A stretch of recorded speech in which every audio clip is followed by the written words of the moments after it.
Emma, qu'est-ce que tu fous? La thé qui refroidit là. Ouais, j'arrive, je me démaquille, j'arrive. Hello tout le monde, j'espère que vous allez bien. Aujourd'hui le thème de la vidéo sera un petit peu lié malheureusement à l'actualité. Il n'est plus vraiment possible aujourd'hui de se retrouver en discothèque. Depuis quelques temps, se retrouver dans un bar le soir ou au restaurant devient de plus en plus compliqué. Donc qu'est-ce qu'il nous reste aujourd'hui à faire? Se retrouver chez soi avec nos amis et partager une soirée conviviale à l'intérieur, chez nous, dans nos maisons. This is breaking news. Et donc la décision que nous avons prise, c'est en effet un couvre-feu. Un couvre-feu.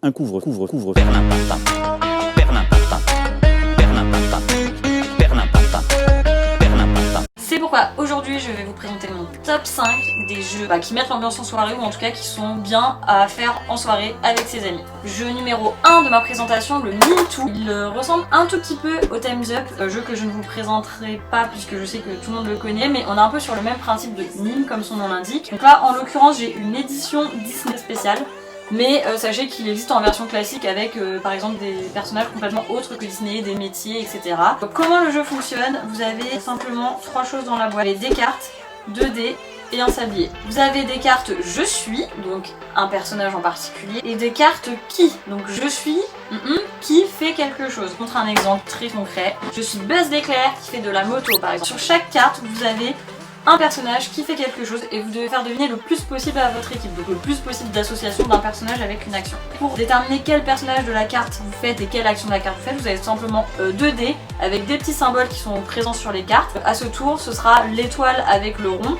Par exemple, là si je prends un exemple, je suis Tigrou qui fait du roller. Voilà, donc en gros c'est comme ça qu'on détermine quel personnage et quelle action on choisit du jeu, sinon à chaque tour les personnes vont choisir et se dire ah moi je vais faire celui-là, il est plus simple avec cette action qui est plus simple. Donc c'est un jeu très sympa en soirée, ça évite le moment du time's up si vous n'avez pas le jeu où tout le monde est censé remplir ses petits papiers et mettre 50 fois Simba, 50 fois Mimimati. Le numéro 2 de ma sélection, le jeu Jetlag. Vous avez regardé le Burger Quiz ou que vous avez le jeu du Burger Quiz, ça ressemble énormément au Burger de la mort en plus facile, avec beaucoup moins de choses à retenir. Vous avez une thématique, par exemple la thématique citer 3 petits points. L'idée c'est de ne jamais répondre à la question en cours par la réponse en fait qui correspond. Il faudra toujours répondre à la question qu'on vous pose par la réponse de la question précédente. C'est un peu compliqué comme ça et c'est très vague. Pour que ce soit plus clair pour vous, je vais appeler mon assistant. Assistant. Bonjour. Bonjour, enchanté. Enchanté. Voilà, mon assistant est là, je vous présente Vincent qui est aussi la personne qui régulièrement fait les montages de mes vidéos. Tu connais le jeu Jetlag, tu sais déjà joué, donc vous allez voir, on est sur un gros niveau. Citer 1, 3 petits points. C'est parti? Allez. Citer 1, jeu de société. Citer un prénom féminin. Double. Un type de singe. Emma. Un appareil de mesure du temps. Macaque. Un synonyme de fort. Chronomètre. Un ingrédient de hamburger. Gros. Et un fromage. Cornichon. Un sport de glisse. Cheddar. Putain, citer un objet vendu par un apothicaire. Un antiquaire, pardon. Ah putain, j'ai oublié la question. Un sportif. Non, un sport de glisse. Ah bah oui, voilà. Bon, vous avez compris le système, c'est super dur. Putain, j'ai été chaud quand même là. Ouais, c'est pas mal. Bravo, on a fait du Vincent. Vous avez un moment d'inattention, c'est mort. On retente. 20ème, c'est comme des animaux. 3 petits points, complétez l'expression. C'est parti. Doux comme un Nagno. Ah merde. Donc vous allez voir, on est sur un gros niveau. Donc je vous explique, là il vient de vous montrer ce qu'il fallait pas faire, mais c'est bien comme ça on l'aura aussi dans la vidéo. Première question, faut pas y répondre puisqu'il faut répondre à la question par la réponse d'avant. Gay comme un Singe. T'es-tu comme un Ouais, je savais pas non plus, c'est gay comme un pinson. Quoi? Bon, j'allais dire gay comme un guépard. Alors, une pina colada. Pardon, une lada. boire. Une Austin Mini. Conduire.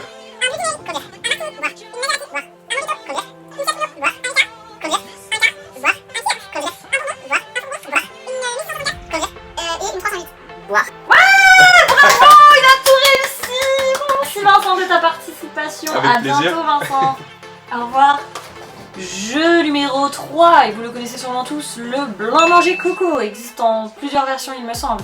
Le principe du jeu, vous avez des cartes noires avec des phrases à trous et des cartes blanches avec des morceaux de phrases, des mots. C'est pas mal d'humour noir généralement. Par exemple là, ma phrase à trous va être fait indéniablement partie de la culture française. Par exemple, dans mes mains, je vais avoir le sourire honnête et franc de mon banquier fait indéniablement partie de la culture française. Chacun son tour, on va avoir une phrase à trous à annoncer aux participants qui jouent avec nous. On va la dire comme je viens de le faire en faisant à la place du trou parce que parfois il y a plusieurs trous. Des petits trous, toujours des petits trous. Et du coup, chaque personne va donner anonymement une carte qu'elle trouve la plus appropriée à la phrase. Une erreur de diagnostic au centre anti-VIH, les robes, le droit de cuissage, changer de femme pour monter en gamme, le Magic System, 7 ans sans sexe, le grade du vide. Vous voyez un peu le genre d'humour dans lequel on se positionne. La personne du coup qui a la phrase à trous va récupérer toutes les réponses des autres et elle va choisir comme ça dans l'anonymat la phrase qu'elle préfère. Donc si c'est quelqu'un qui est très humour, second degré, elle va choisir la truc plus drôle. Et si c'est quelqu'un qui est très premier degré, elle risque de choisir la phrase le mot qui colle bien dans la phrase. Dans Manger Coco, je pense qu'il y a beaucoup de gens qui le connaissent. Je pense qu'on n'y joue pas avec tout le monde. Faut vraiment être avec des gens qui jouent de la même manière que soi, et voir un petit peu de second degré et d'humour un peu déplacé. J'ai trouvé un truc drôle, mais j'en trouve pas. Je voulais pas faire un bide avec une blague pas drôle. Mais en fait, c'est plus drôle quand on y joue. C'est pour ça. Alors, attendez. Bon, avant de vous parler du jeu numéro 4, faut quand même que je vous avoue quelque chose, vous vous en doutez. Ma petite ambiance dans la salle de bain, j'avais cette petite lumière à facettes. Ok, génial d'ailleurs. Je vous mettrai le lien parce que en vrai, c'était pas le but de cette vidéo, mais elle coûte vraiment pas cher. Et franchement, ça fait grave son effet. Super cool. Genre dans une pièce, ça marche carrément et ça a coûté 12 € quoi. Ça sert à rien d'acheter des trucs de fou. Du coup, je vous la laisse. Je sais pas si vous voyez. Bref, jeu numéro 4, Dobble. Promis, je vous l'expliquerai pas, je sais que vous le connaissez, j'en ai déjà parlé dans une précédente vidéo. Vous allez la consulter, c'était les jeux à emporter en vacances. Donc comme quoi, ce petit jeu, il est aussi bien emporté en vacances qu'à utiliser en soirée. Vous le connaissez, c'est un jeu de rapidité, de réactivité, d'observation. Trouvez l'illustration commune entre deux cartes, il y a 5 mini-jeux et voilà. Vous le connaissez, je vais pas vous le réexpliquer, mais je le redis parce que encore une fois, et je l'avais dit dans ma vidéo sur les jeux à emporter en vacances, c'est un jeu qui réveille. Si vous êtes fatigué, que vous vous ennuyez dans une soirée, que vous commencez à piquer du nez, ça réveille direct, ça réveille. Moi j'ai eu la chance d'avoir le Dobble Harry Potter pour mon anniversaire, donc c'est un petit peu dur pour les gens qui connaissent pas Harry Potter parce que déjà je vois mes parents quand ils regardaient Harry Potter ils ne comprenaient rien. Les Moldus, les Sandbourg, à part Hermione, Harry et Ron et encore, ils comprenaient pas toutes nos histoires de vif d'or, de soifle et de Quidditch. Déjà que c'est compliqué Harry Potter quand tu connais pas, donc là je pense qu'en Dobble avec le speed, le stress et le fait de pas reconnaître les personnages et les dessins, voilà, faut jouer avec des gens qui connaissent un petit peu je pense. Ou alors ça va être très drôle, ça va être, au lieu de dire le vif d'or, ça va être la petite boule dorée avec des ailes. Je ferai quelques cartes, je vais vous les montrer aussi dans un autre point de vue, mais vous voyez, là par exemple on a Hagrid, Hermione, il y a même des choses que moi je connais pas. Faut être calé quand même hein.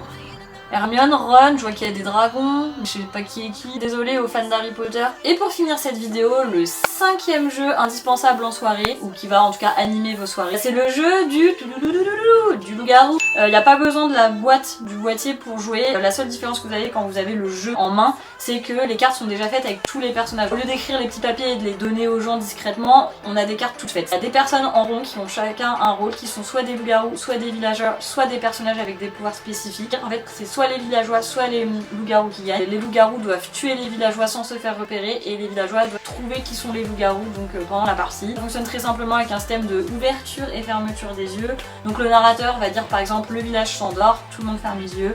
Les loups se réveillent, donc les loups ouvrent les yeux. Les loups tuent un villageois, donc les loups se mettent d'accord pour tuer quelqu'un. Les villageois se réveillent. Vous avez des personnages qui ajoutent un petit peu plus dans l'histoire. Il y a une voyante qui à chaque tour peut ouvrir les yeux, regarder la carte de quelqu'un et voir qui est quel personnage.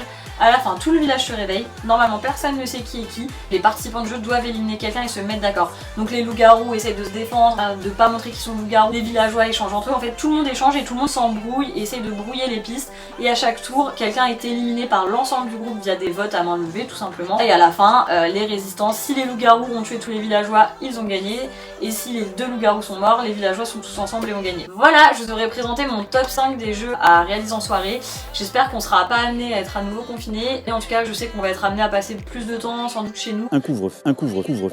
Et avec nos proches et nos amis qui viendront chez nous plutôt que du coup à l'extérieur. Voilà, j'espère que cette petite sélection vous aidera à passer de super soirées. Comme d'habitude, je vous donne rendez-vous pour une prochaine vidéo, a priori dans 2 semaines.